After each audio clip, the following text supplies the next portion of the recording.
Así que en este caso, fíjate que nosotros hemos la última vez manipulado un poco de los elementos dentro de la tupla, ¿sí? Hemos accedido a elementos en la tupla, ¿sí? Hemos traído elementos trabajando con rangos para esta tupla, ¿sí? Y es evidente que nosotros podemos tener más cantidad de elementos, en este caso de holoproteínas, y no tendríamos ningún tipo de problema a la hora de manipularlos. Es más, cuando más adelante trabajemos con arrays, vamos a ver lo que son los arrays, cómo nosotros podemos trabajar con ese tipo de estructura de datos y para qué nos sirve. No sé si hemos visto listas, creo que no. Sí, hemos visto listas, pero de forma muy genérica. Más adelante vamos a profundizar un poquito en todo esto. Cuando trabajemos con formato FASTA, va a ser muy interesante todo eso. Así que bueno, eso lo vamos a ir viendo en su debido momento.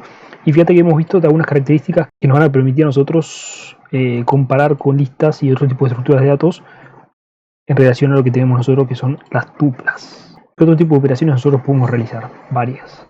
Podemos acceder, por ejemplo, a elementos específicos de un objeto o en sí de un elemento. Si lo queremos esto traspolar a un lenguaje menos técnico, nosotros podemos obtener, por ejemplo, caracteres de esta palabra, ¿sí? ¿Y para qué nos sirve eso? Bueno, para comparar cosas. Entonces tenemos, por ejemplo, un elemento que en vez que sea una holoproteína, que sea, por ejemplo, una cadena de ADN. Tenemos la cadena de ADN metido, ¿sí?, en esto, que vendría a ser un objeto, y queremos analizar si, por ejemplo, tenemos una cierta base nitrogenada, si tenemos una adenina, si tenemos una timina, etcétera, etcétera. Entonces va a ser importante saber trabajar con diferentes tipos de caracteres para esta palabra. Para eso, por ejemplo, accediendo al nombre de la tupla, ¿sí?, como siempre sabemos cómo, con ese nombre, vamos a pasarle específicamente para el elemento número 0, ¿sí?, que es este, acuérdate, de 0 a n, las estructuras de datos van de 0 a n, el índice es de 0 a n, quiero, por ejemplo, la posición número 0, que sería la A. Si esto lo ejecuto, ahí voy a tener la A. Y yo quiero, por ejemplo, la B. ¿Cuál sería? 2. ¿Sí? Esto lo ejecuto y tengo la B. Si, por ejemplo, quiero todos los elementos, podría, esto más adelante lo vamos a ver con un bucle for, pero por el momento vamos a colocarlo así. ¿Sí? 0, 1, 2. Si esto lo ejecuto, me va a caer el verde, está bien. Voy a colocar un print.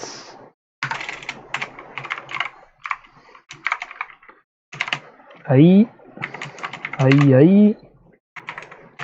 Porque si no, acuérdate que la consola guarda el último estado, si la última variable. Si esto lo ejecuta, ahí tenemos al. ¿Se entiende? Y ya que estamos, vamos a completarlo. Albúmina. ¿Sí?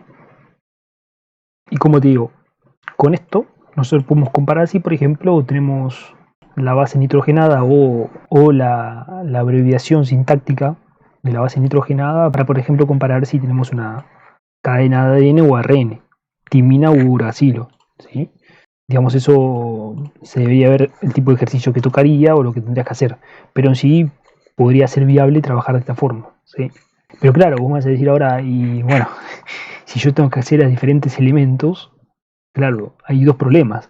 Como yo sé cuál sería el índice del elemento si yo no tengo la cadena, y segundo sería, esto es muy monótono, ¿sí?, acceder elemento tras elemento. Bueno, yo puedo también trabajar con rangos, ¿sí?, rangos para, en este caso, estos elementos.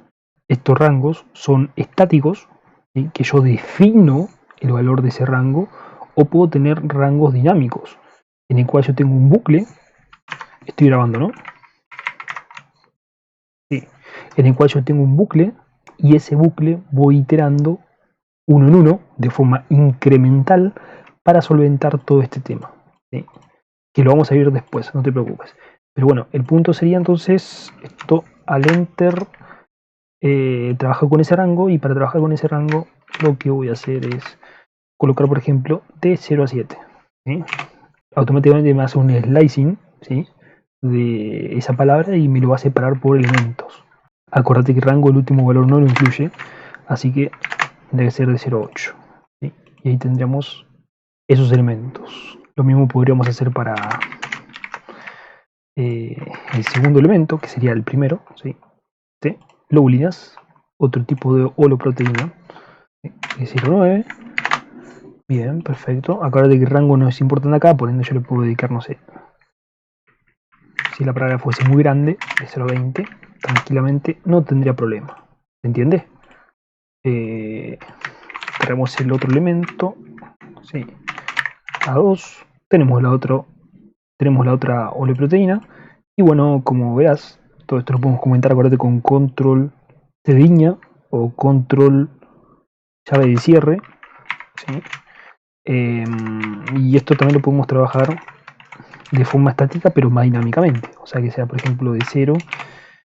El último elemento es el 4, por ende sería el 5, ¿sí? Si esto lo ejecuto, ahí tendría todos esos elementos. O sea que con los rangos nosotros podemos hacer absolutamente todo. Todo, ¿sí?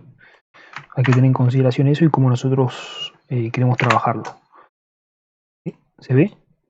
Fíjate que las tuplas son muy interesantes, ¿sí? Es más, si trabajamos con el 0, como no es un valor contable en sí, digamos en programación esto lo podemos sacar. Digamos que vamos a copiarlo, aumentamos, pegamos de vuelta y lo colocamos así. A mí no me gusta trabajarlo así, hay personas que sí, simplemente para acotar código. En el próximo video vamos a trabajar con algunas funciones, ¿sí? Que podemos trabajar con las tuplas para, por ejemplo, obtener, no sé, valor máximo, valor mínimo, trabajar también con longitud, ¿sí? Se habla de longitud de la tupla, entre otras cosas más.